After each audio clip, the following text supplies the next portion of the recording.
So in today's video, I'm going to be talking to a couple of people who were laid off because of the COVID-19 pandemic. What they went through, how they feel about it, what has changed in them, and how they're going to deal with it. So if you're one of these people, or you're just another human being who's sitting out there, has a lot of idealistic views about the world, I'm telling you, you're going to want to watch this.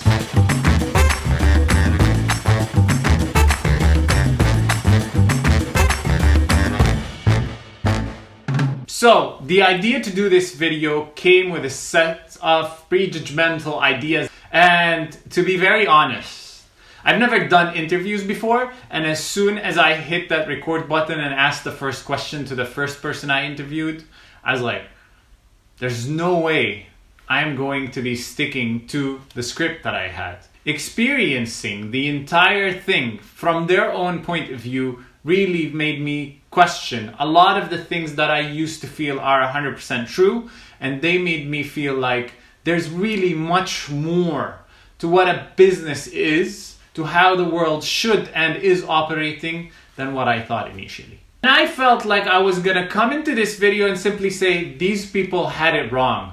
They thought these companies were gonna take care of them. Look at where they are now. It's anything but stable, and so on and so forth. But as I progressed with my interviews, I was really hit by the fact that these are really awesome, genuine people who are just simply doing the best they can to get through in life, and they got hit by a train that simply came out of nowhere, causing major damage in their life. The emotion that I was able to experience with those video calls was so intense that I really felt like, are we doing this right? When we think about business and personal, is this the right way to do it?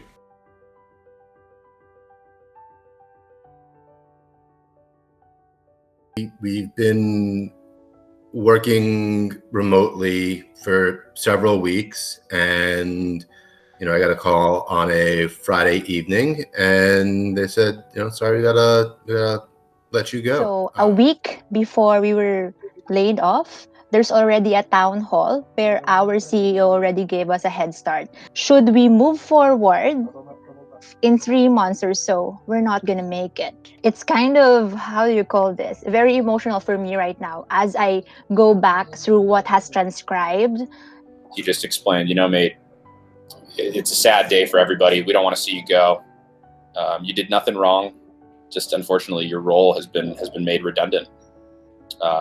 And of course, given COVID, right, and the fact that he's also in the UK, this was done over Zoom, which is less than ideal, but it's kind of that's the circumstance these days, right? So yeah. The company announced in a short 20-minute sort of conference call that they're going to let some of us go, and no one knew who it was, and it could be anyone. So that was the most stressful part. They mentioned you're going to get an email. Anyone who's getting laid off will get an email. So I was mentally preparing for calls from my juniors, from my team members, about their situation, about this invite, and what to do, and how to go about it. But then I got the invite myself, and that was really that was a big surprise. And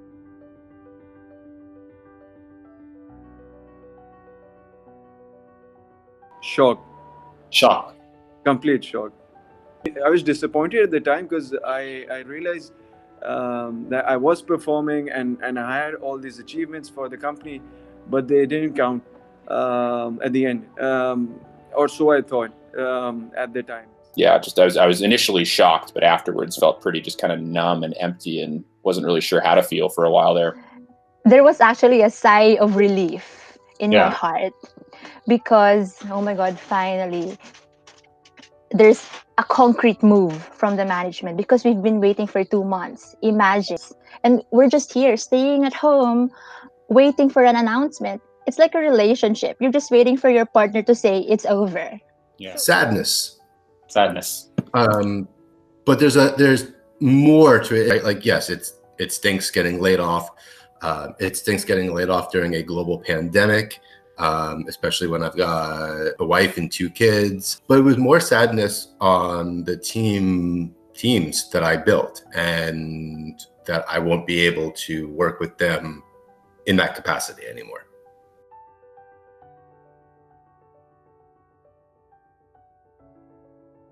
Yeah, I suppose you could say that. I like to think that I'm a pretty confident and anchored person, right? Like I am my own person without my career and my job title, but I take work very seriously, and it's a big part of my life, and I suppose my identity as well.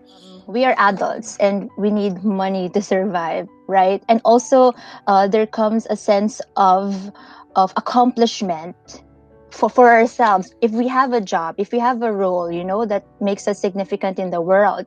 And I think that stability is a huge factor for me as an expat. Am I going to be deported? Am I going to go back to the Philippines with nothing? No, to me, the job is the job. We get trapped in this, wake up at 6, hop on the train at 7, get into the office by 8, eat lunch at 12, come home at 5, right? Like that is in a way stability. To me, it's more like I just enjoy doing the work. I enjoy talking to people. I enjoy writing. I enjoy editing. So it's less about finding a job for stability purposes and more just because I really enjoy doing it.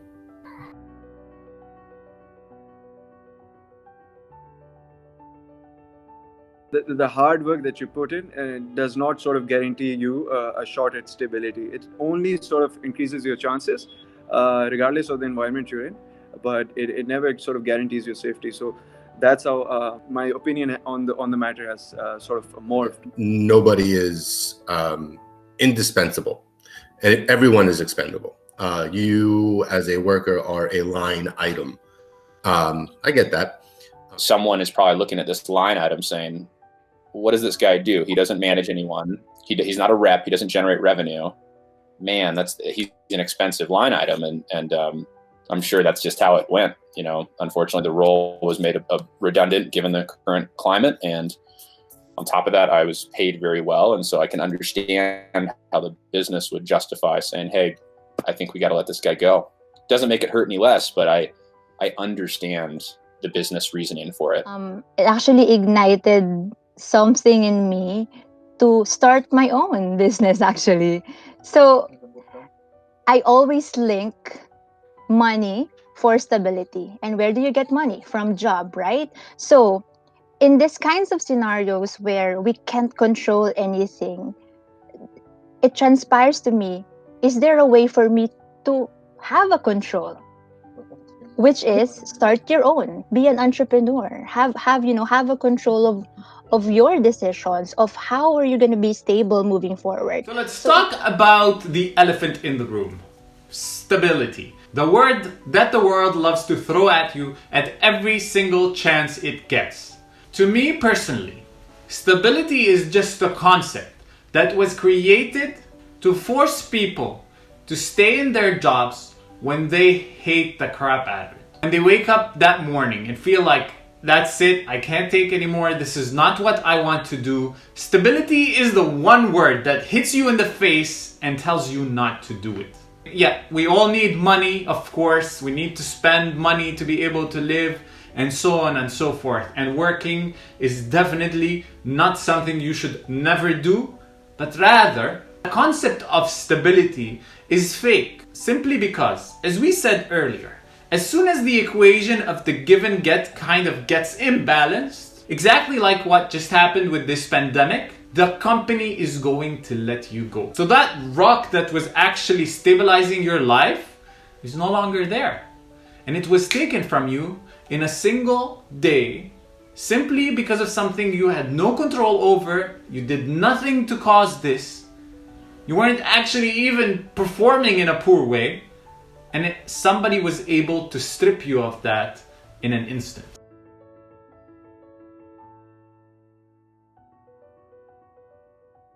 I always ask that, am I not giving enough? Am I not that smart? Am I not that skillful?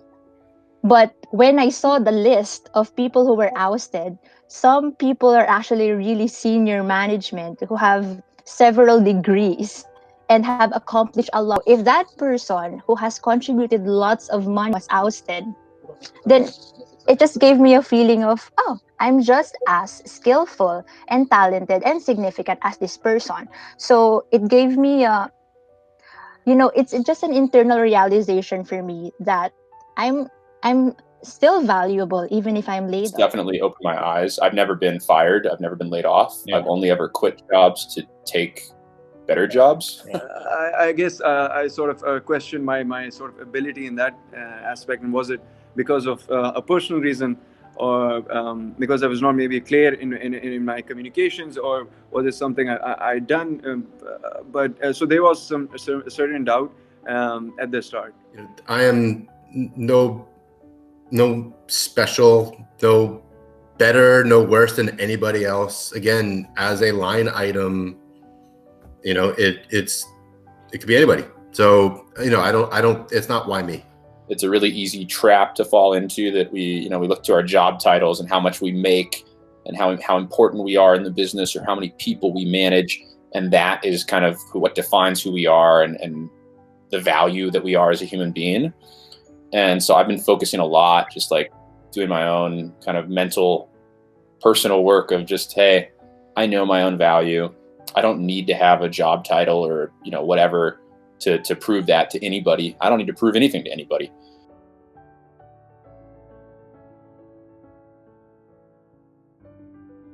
It can be dangerous to mix like personal and professional, right? And so, and then you have the emotions that can come with that, and that affects your ability to make logical business decisions. So what I would say is I grew up playing a lot of sports, and I've always been big in like athletics and this team concept. Yeah. And we were a very tight-knit team that trusted each other, could depend on each other, took care of each other, cared about each other.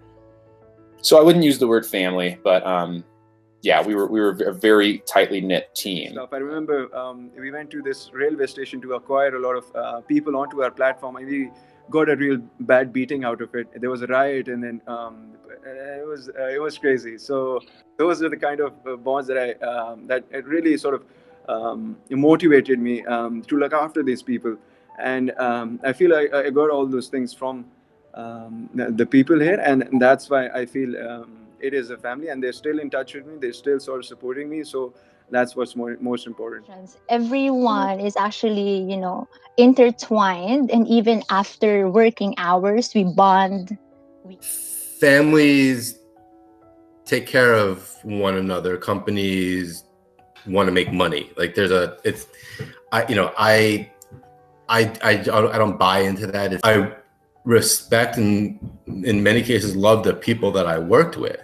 And I will continue to talk with them and see them and hang out with them and see their families.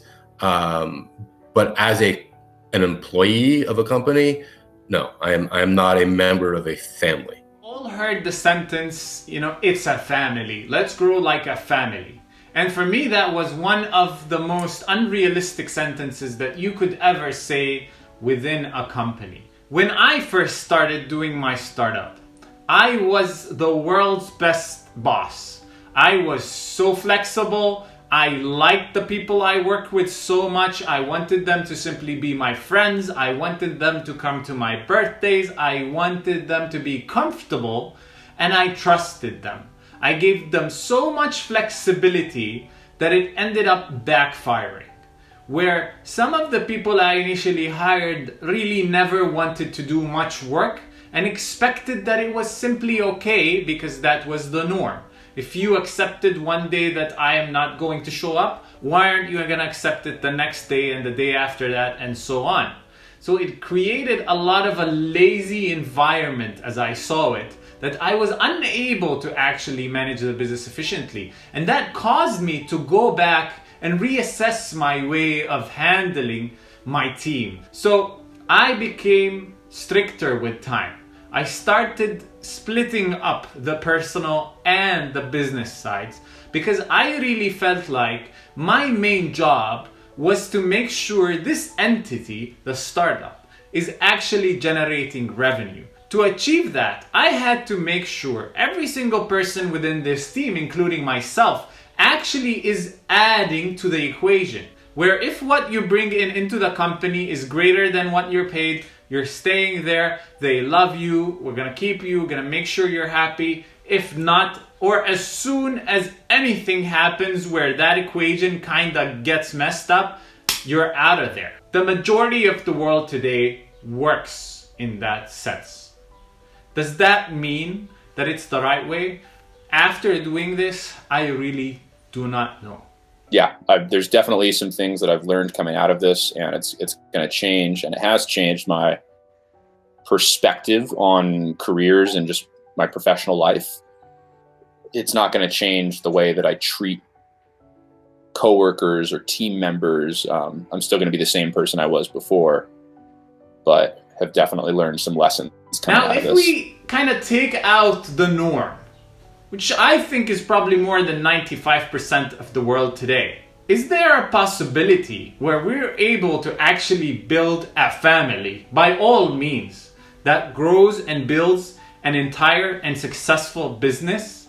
Is it possible that if a team member is really not performing, we can take them under our wing and help them get into a level where they are performing so that it actually pays off? Or do we discard them simply like a number on a sheet, which is what happened with the pandemic? I don't know what the answer to that question is, because really it's way more complicated than simply me throwing my ideas out there. But I'm telling you, by talking to these people who went through something as big as this, it really has changed my predefined impressions of how businesses need to be run. And it really raises a big question in my head of possibly an experiment that would be an awesomely badass one to do. Can we run a business that is built around a family? And I'm not saying you go and do it with your brother. I'm saying people you love, you care about, you spend a lot of your time with, even outside work, people who you're ready to do a lot of stuff for when they give you nothing in return. Would a set of such minded people be able to build a successful business?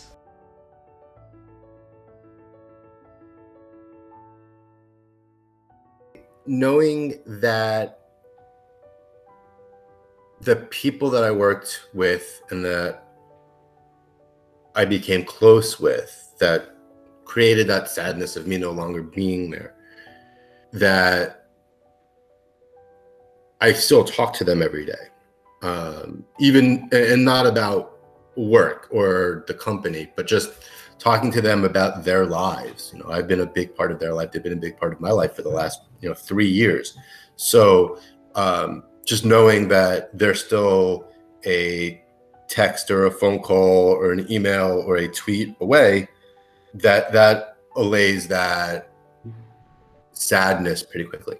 For sure, like support network, family. Like, of course, I reached out to my girlfriend, my family, my close friends, and just immediately engaged my support network, because admittedly, there were a couple tough days there immediately off the back of that, and they were really, really helpful and supportive. But beyond that, I think that you just have to pick yourself up, right? I mean, this isn't my first experience going through adversity or tough times, right? These things happen, and it's important to feel those emotions, but like we were talking about earlier, eventually you just got to get back on the horse and get back to it. You can't fall into this trap of wallowing in self-pity and woe is me, and eventually you just got to turn it back on. I flipped that switch last week, and I'm feeling way better already. Also, can say this on behalf of other people who have been laid off, that right now they've realized that the most important thing right now is family, and for my family to survive. So it doesn't matter if they don't have work for the next week or the next month. For as long as we have simple food on the table, we get to pray together and we get to talk more about our lives.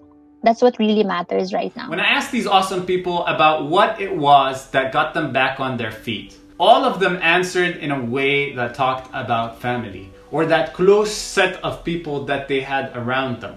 The ones who supported them, the ones who they spoke to initially as soon as they heard about the entire thing, the ones they spent time with at home after the entire thing happened. Nothing in this world is more important than your family. And maybe your family is crappy, I don't know, some people have crappy families, God knows. But that close set of people who you're really able to connect with, who you love, who are able to give the world to you and you're able to give the world to them. That is the most essential part of life. Focus on that.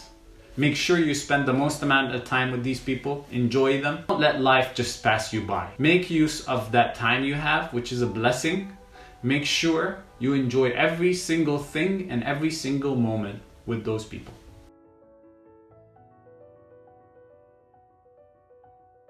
First thing that sort of helped me move on was acceptance. I really accepted it at an initial stage. I started reaching out to people, and I read this beautiful article by this girl who was laid off in the US, and she mentioned that writing about it and reaching out to the community sort of helped her, and I did a very similar thing, and the kind of response I got, my first ever post on the LinkedIn sort of community, within the first 3 days, the post itself got trending. A lot of people reached out to me, and they sort of reassured me, and just understanding other people's perspectives. I feel some of those words which the people said, I couldn't expect them in a normal setting. So I feel adversity sort of brings out this kind of support. I'm really grateful I took that decision, I took that step. I stopped the habit of listening and reading news. I get to the point where I don't listen and indulge myself much on negative news. I'm developing that kind of habit also to talk to people beyond my connections every day, just so I could widen my reach and explore more of what I can do and bring to the table in my future endeavors. Just kind of writing my thoughts out. Whenever I've gone through challenging periods in my life, I've found that it's really helpful to just write your thoughts down and just get it out of your head. So I started doing that just for my own sake. I was never going to make a post or send it to anyone. It was just for my own purposes. And hours went by, because I poured my heart and soul into Matillion, and so I put hours into just kind of writing my thoughts out there for a while. And at the end of it, I kind of looked at it and realized, this is really good, and you know what? I bet it's going to be helpful for you to process these emotions if you just make this announcement. So I made that post, and I was really just overwhelmed by the support I got off the back of that. Last time I checked, it had like over 300 likes and like 45,000 views. I've had literally hundreds of people reach out to me, like yourself, over LinkedIn Messenger or email, expressing either just words of encouragement or support or job opportunities.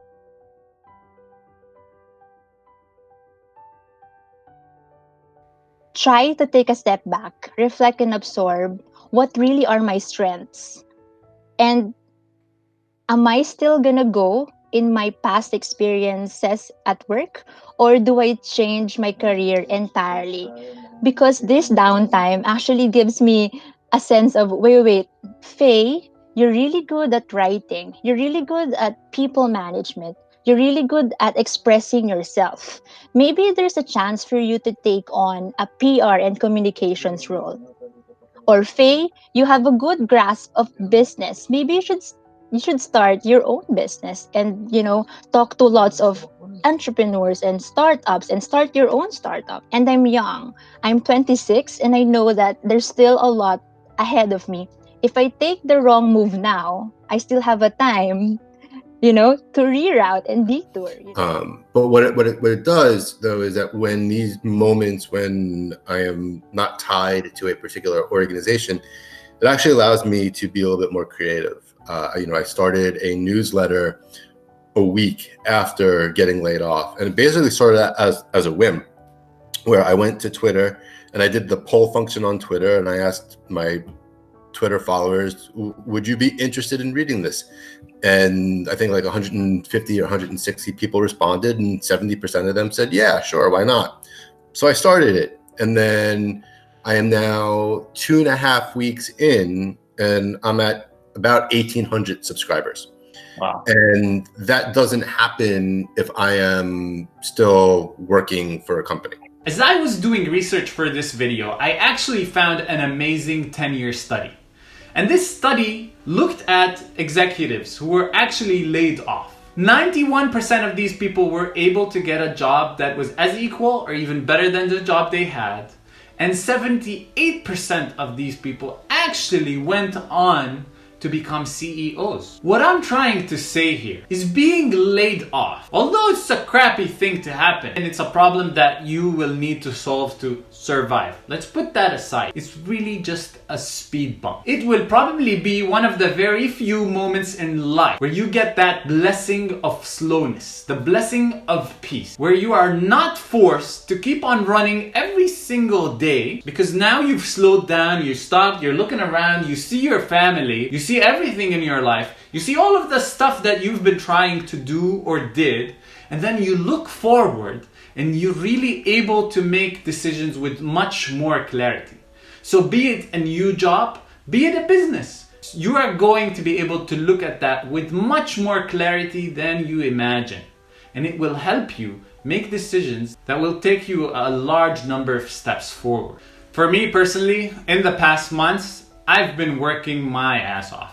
So I was going at it so fast. I was spending so many hours in the office. I was trying so hard to make everything work. I was trying to solve every single problem, figure out what was wrong with every single piece, doing everything I can to make sure this kind of wobbly wagon that we were in is sustainable and can grow into something that was better. And you know, in that time, I lost a lot of the time I would have been able to spend with my family. I lost a lot of the time that I would have been able to spend taking care of my health. I actually got sick just before the pandemic hit. That was the worst time I ever got sick. I was sitting in bed for like 3-4 days in a row, which has never happened before. And I'm telling you, this was all simply due to the stress, the fast pace, and all of the issues that I was facing and handling in the wrong way at that point. And then the slow pace of everything that was forced upon us helped me look to the future and figure out a lot of the steps that I think today are required for me to become who I'd like to be. And if it hadn't been for that speed bump, I wouldn't be here in front of you doing this. So what do I think is gonna happen to all of these awesome people that I talked to? I really believe from the bottom of my heart, all of them are gonna end up at better places. In fact, a lot of them actually started something or are on the path already with something that is better than what has come before. So they've already moved on in just about a week or two. This simply gives you the sign. Always feeling like you have things under control to be able to fix those problems will enable you to actually create a better future for yourself.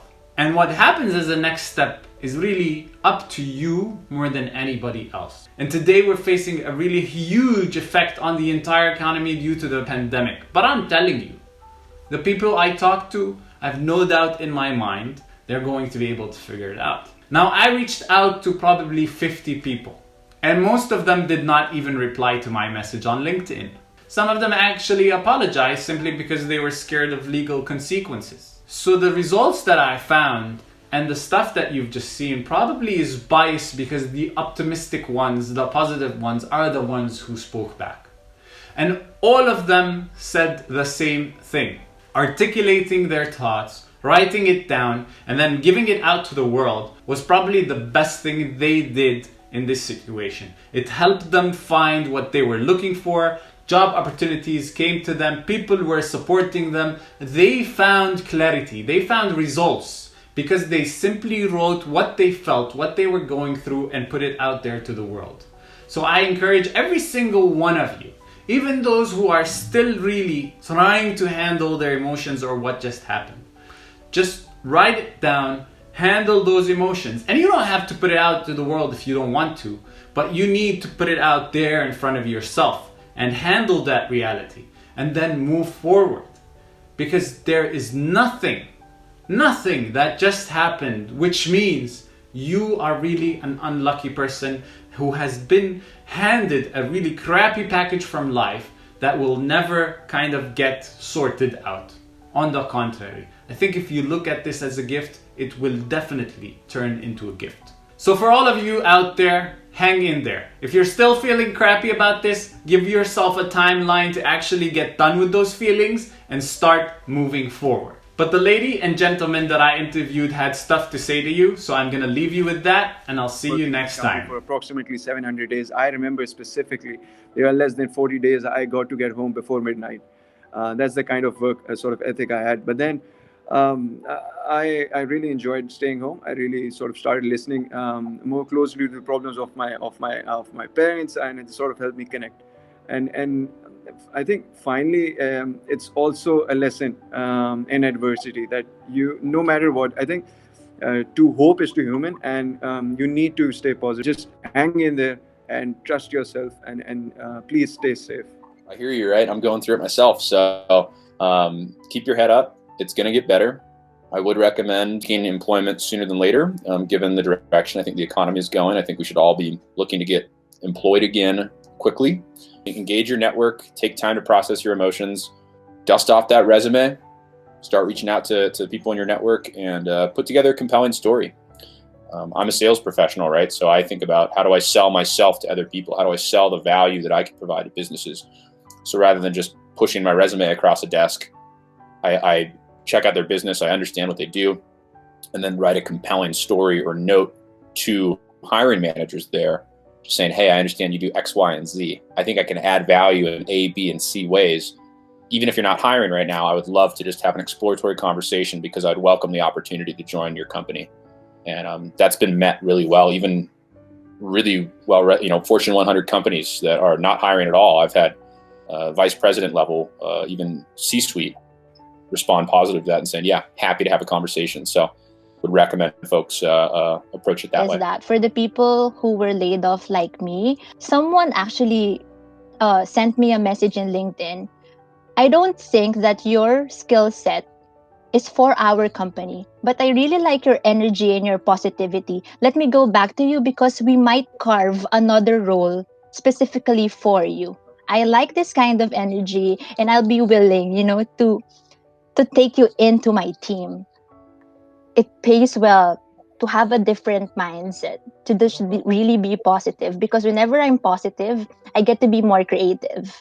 I get to, explore more things. So yeah, I don't feel lesser of myself. I even feel more of myself, because this is going to be opening up so many opportunities for me. I know.